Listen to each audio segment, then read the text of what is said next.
पहाड़ की चोटी पर अनमोल खड़ा था। उसकी आंखों में खोया सवाल था। चारों ओर बर्फ से ढकी चोटियां थी। हवा में ठंडक थी। अनमोल ने अपने हाथ में पकड़ी घड़ी को घूरा। उसका कांच टूटा हुआ था।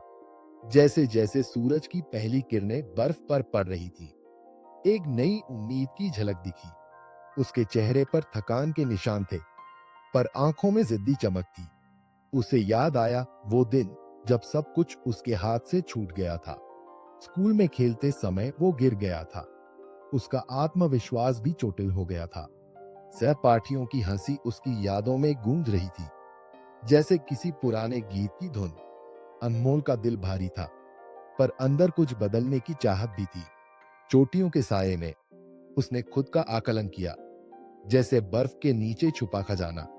चारों ओर की शांति ने उसकी उलझनों को समझने का मौका दिया। पेड़ के पत्तों की सरसराहट उसके मन की बेचैनी की तरह थी।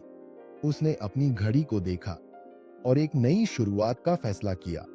वो जानता था कि असफलता भी एक शिक्षक होती है, सख्त लेकिन सच्चा। आसमान में उगते सूरज की तेज रोशनी उसके चेहरे पर पड़ रही थी।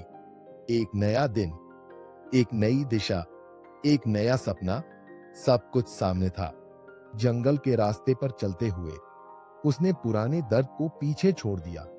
उसकी चाल में अब एक नया आत्मविश्वास था, जैसे बर्फ पिघलते ही धारा बहती है। अचानक उसके कानों में एक पक्षी की मधुर आवाज आई।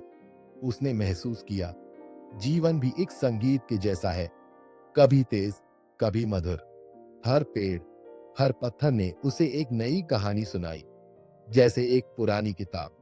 उसके चेहरे पर अब मुस्कान थी, जैसे बादलों के बीच से झांकता हुआ चांद।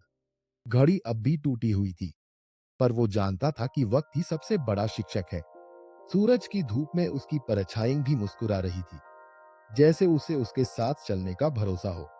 अंत में उसने महसूस किया कि असफलता भी बदलाव का हिस्सा है।